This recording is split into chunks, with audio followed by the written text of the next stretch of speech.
exactly that. That's exactly what we want. Hey, now, a woman's vagina has as much personality as her face. Just shoot her. How about the Wizard of Oz? You cannot hide from this. We're breaking taboo. Decent people are being corrupted. Very, very rarely in this country do you see a political movie. Conscious politics with the idea of somebody saying, take a look at this issue and we can change this. It doesn't have to be like this. You're under arrest on charges of pandering obscenity in Cincinnati and engaging in organized crime. Hustler magazine depicts men and women posed together in a lewd and shameful manner. All I'm guilty of is bad taste. When I got the envelope of script inside, People versus Larry Flynt, I even didn't read it. I put it aside because the name of Larry Flynt was associated in my mind only with pornography. But a few weeks later, my representative, Mr. Lance, called me if I read the script. And I said, no, I didn't. I don't think I will. Oh, you should, Milos, as a courtesy at least to Oliver Stone.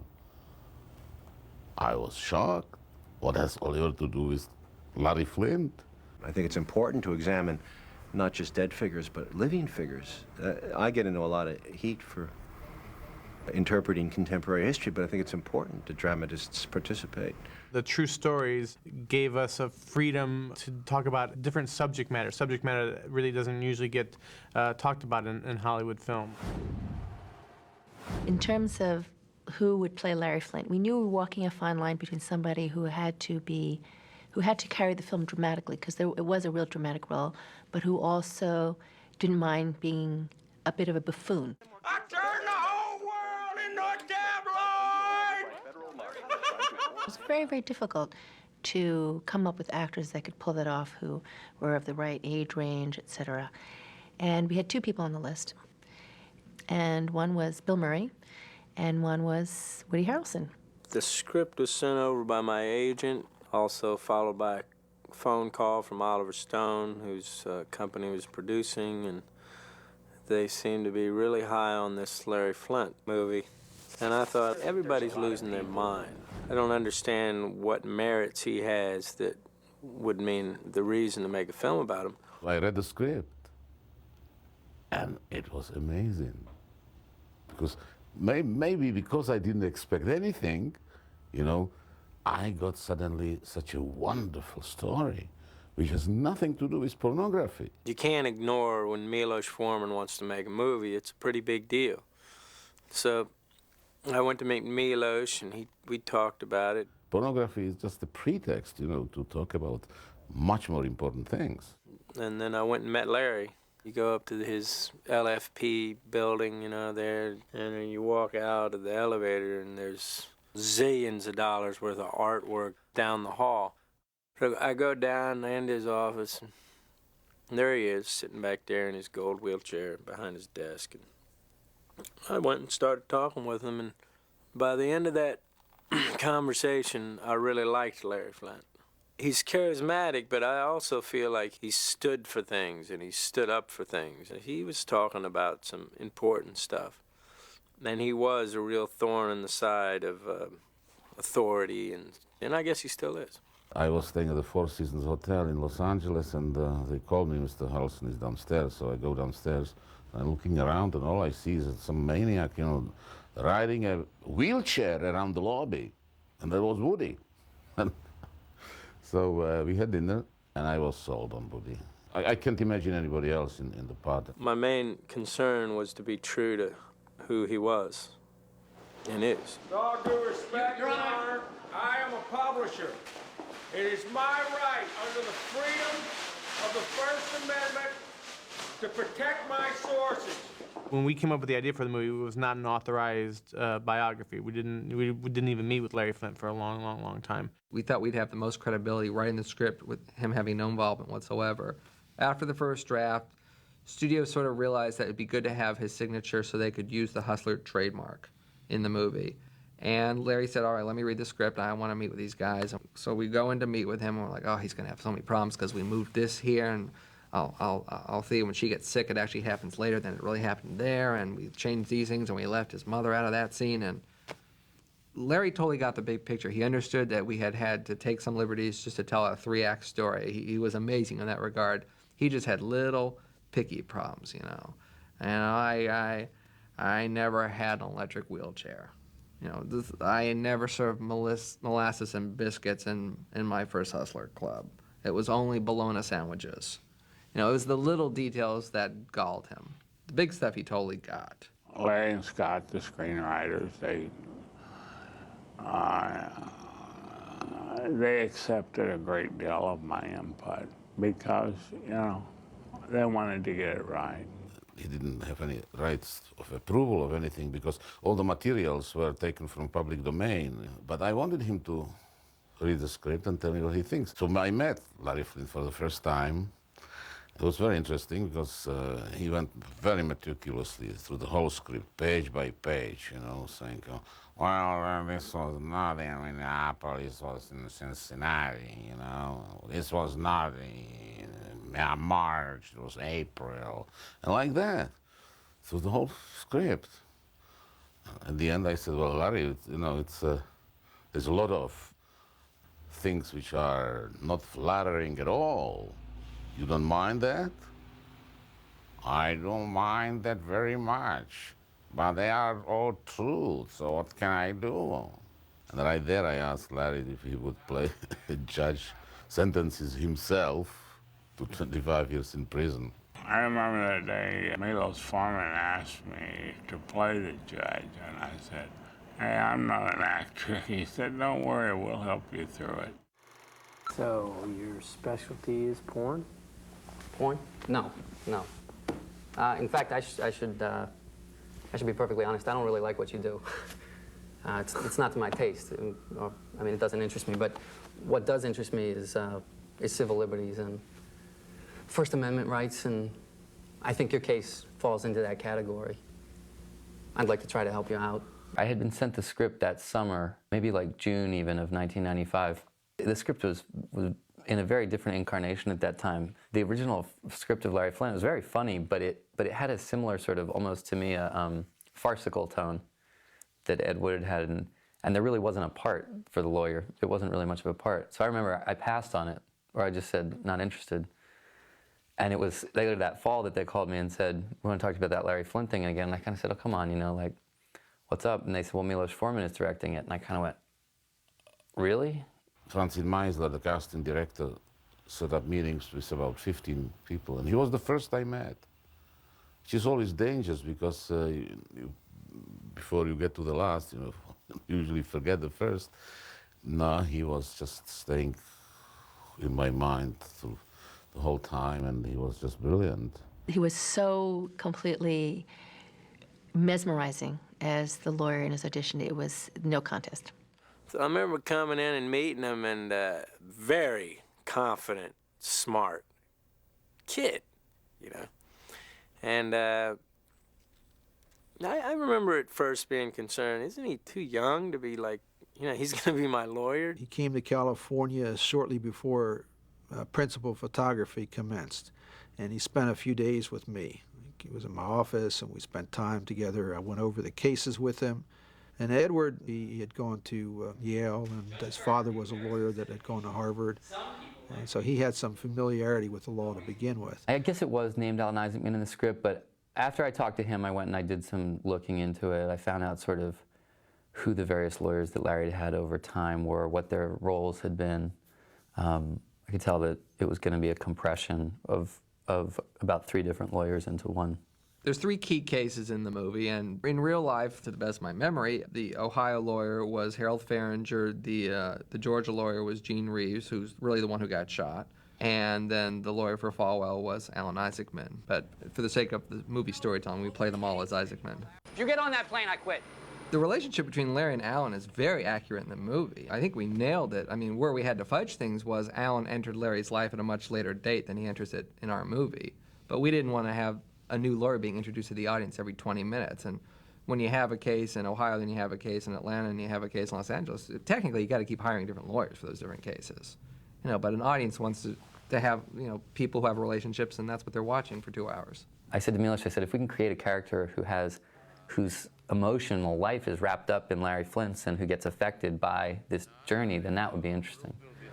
The other composite characters in the movie are really the Hustler staff. Like Crispin Glover character, Arlo Casey, the Vinny Schiavelli character. Another character is sort of based on the cartoonist at Hustler magazine. He gets the name of Chester. Milos calls me his good luck charm. I met Milos in a room at the Chelsea Hotel in 1968, watching the Academy Awards on a little black and white TV, sharing a beer. When I came to the United States, my English was very, very poor, and so I kept using a lot my Czech English dictionary, and it just fell apart. And that was when I met Vinny, and I couldn't find some pages because they flew off my dictionary. And I said, well, listen, I'll bind your dictionary. He's a bookbinder. Vinny Schiavelli is a bookbinder and brilliant, and I have this vocabulary, this dictionary till today. A lot of the scenes, some of which were not in the movie, we improvised.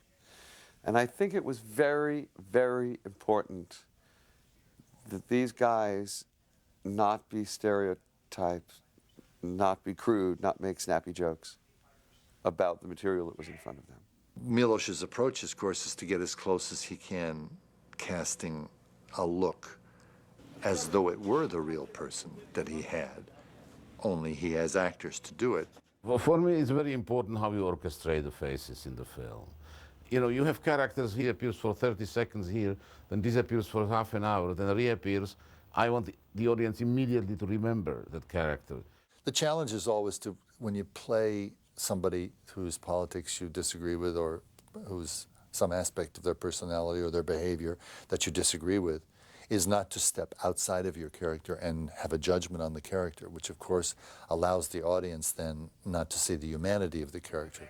You want to be able to infuse whatever character you play with enough of a semblance of normal, socially acceptable behavior so that the audience can recognize themselves in the character so that they can learn something from it. Reverend Falwell, you're a preacher, is that right? Yes, I am.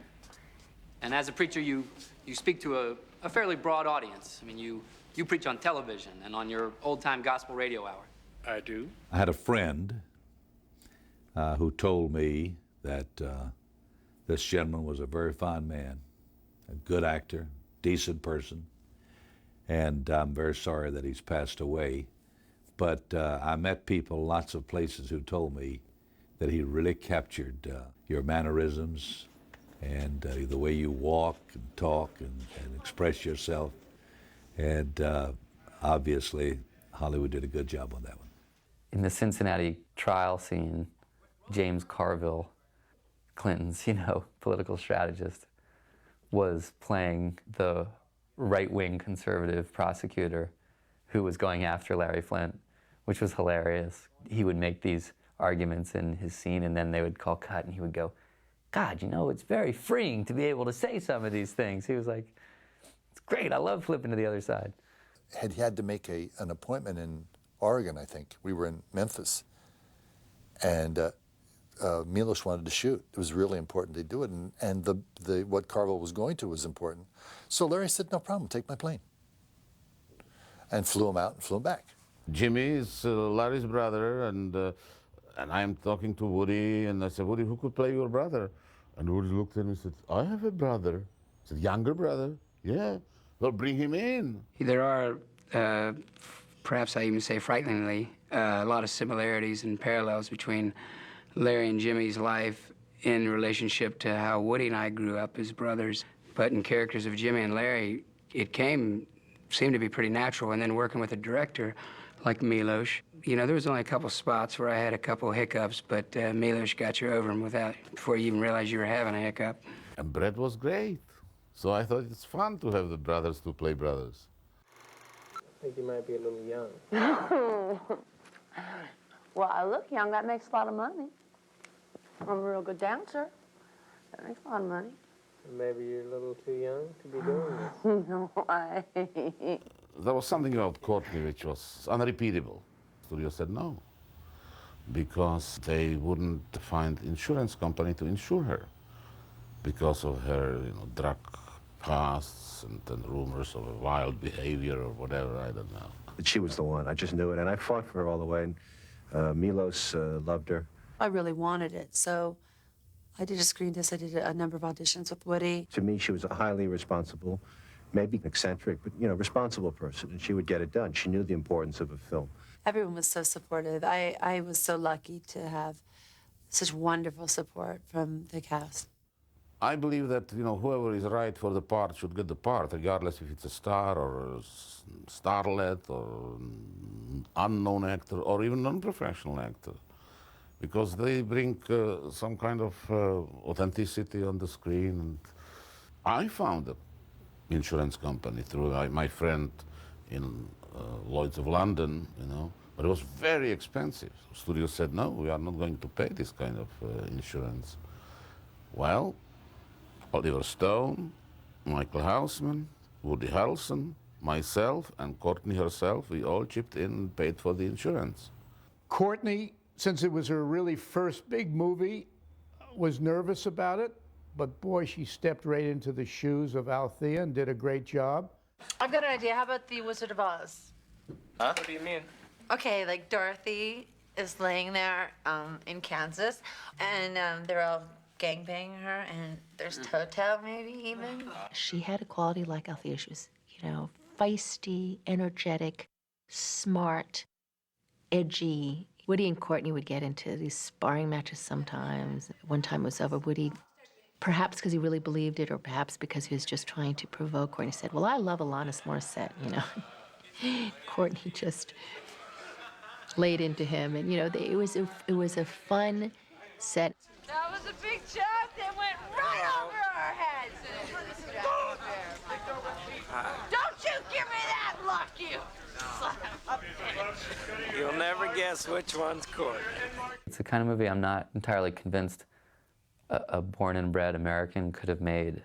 I think it's why it was a particularly great marriage of a subject matter and a filmmaker, because Milos, he's an adopted American, or he adopted this country as his country, and he has that fresher, more special appreciation for what's unique about American culture and American freedoms that some of the rest of us take for granted. And that perspective was necessary to make a movie like this. Miloš Forman was always one of our, you know, wish list directors for this movie, because we felt, as an outsider, he had always done well with those kind of movies, like One Flew Over the Cuckoo's Nest, Amadeus, people that were, whose behavior was not acceptable by normal standards. Perfect. Perfect. He's really famous for allowing people to be as intelligent as they are. You know, I feel like it's me against the world. You're all I got, baby. Say you ain't gonna do this, promise me you ain't gonna do this. I'm doing it. I'm doing it. Oh, now I'm baptized too, that is. Fuck you, People versus Larry Flynt, because there was unusual casting, except for Woody Harrelson. And at that time, Ed Norton, who was unknown, had to be made for the right amount of money. And so we had to find a formula where Milos could have his freedom, and the studio felt that it was worth the effort.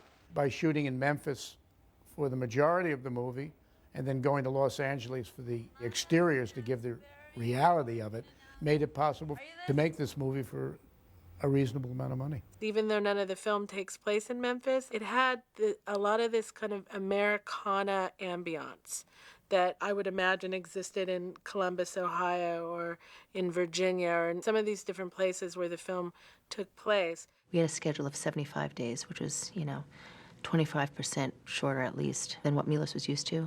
So that was a challenge, just getting things done. We had weather issues. The scene that's the July 4th party was freezing cold.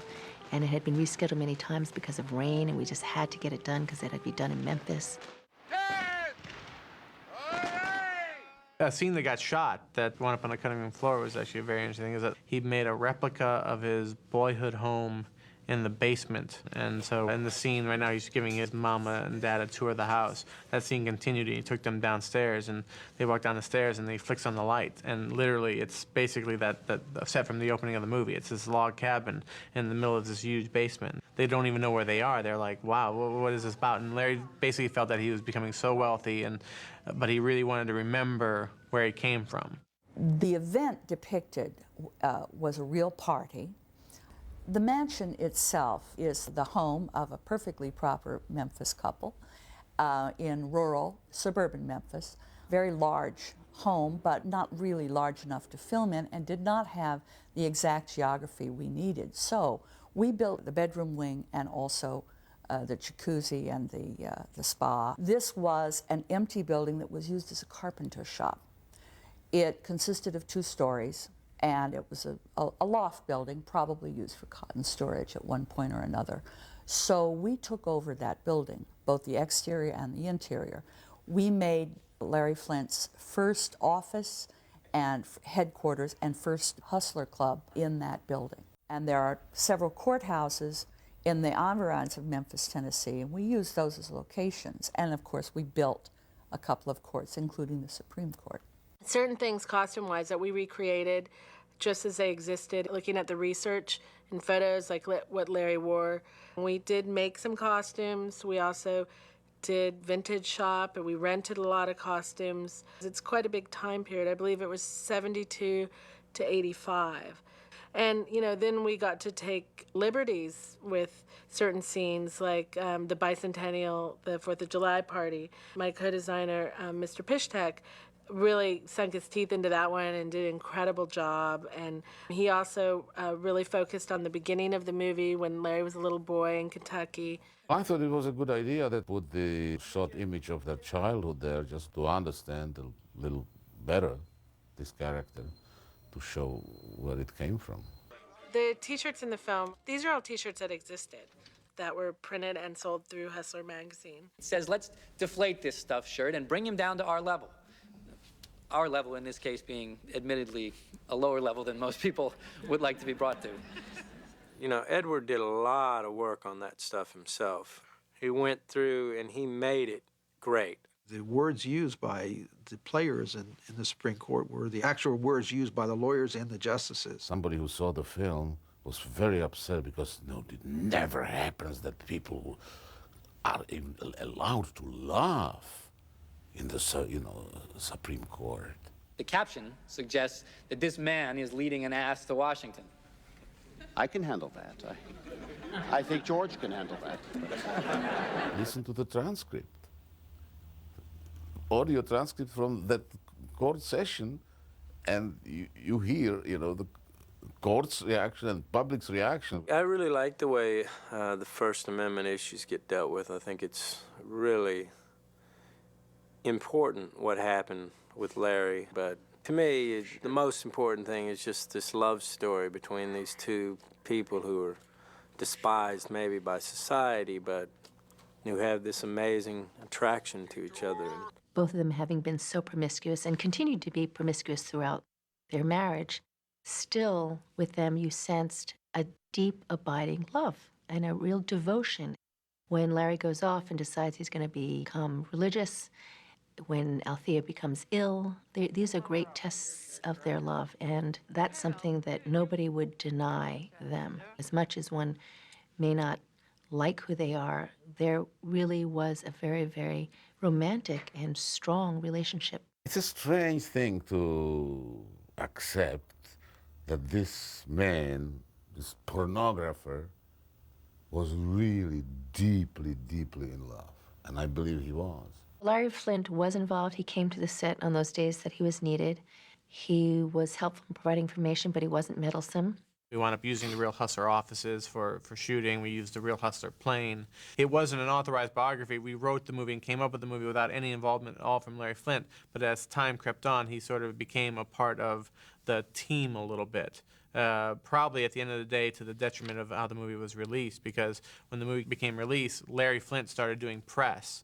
And when the actual real Larry Flynt was doing press for the movie Larry Flynt, it became very easy for people to stop distinguishing between the two. Larry Flynt the man and Larry Flynt the movie became the same thing. And so people who had real major problems with Larry Flynt sort of started attacking the movie without even bothering to see the movie.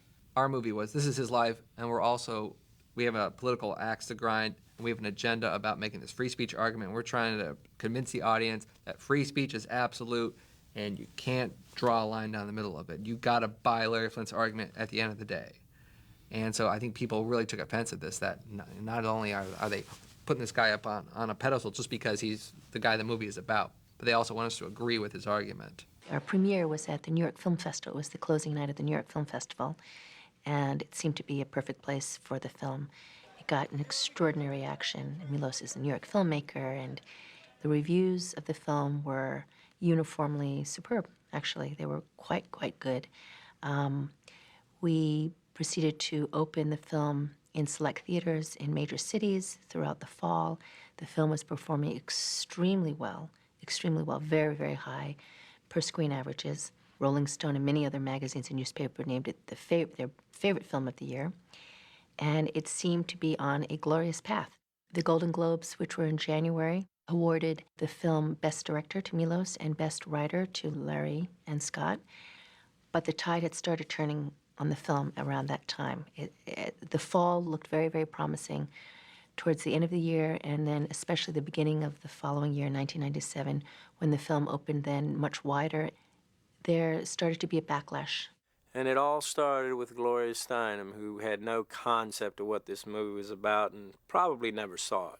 Clearly, Gloria Steinem has the right to feel any way she wants to about our film. Our movie goes out of its way to say that's why we live in America. I just felt that she missed the point in a gigantic way. The film, because of Gloria Steinem and the reaction of, I guess, many women, didn't get the kind of showing that it should have.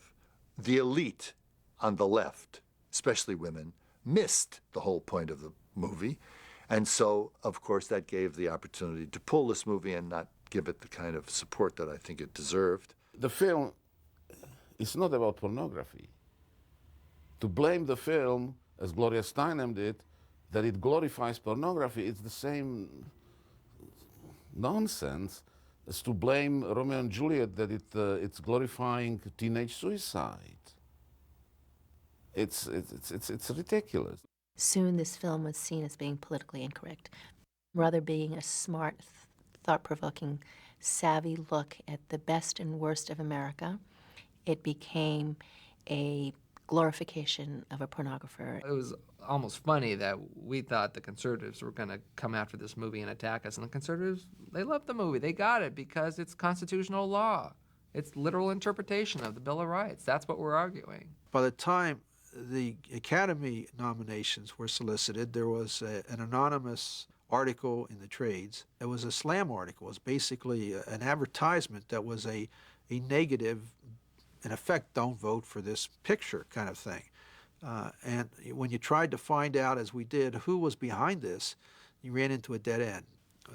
And so it almost looked as though kind of censorship was rearing its head in this kind of insidious way to attack a movie that, in essence, was about censorship and saying why, that what makes our country great is that we don't allow censorship. That's why it was so disheartening for Milos when all sort of the crazy end of the liberal spectrum went after the movie, because he was sort of like, these are the people who should understand it.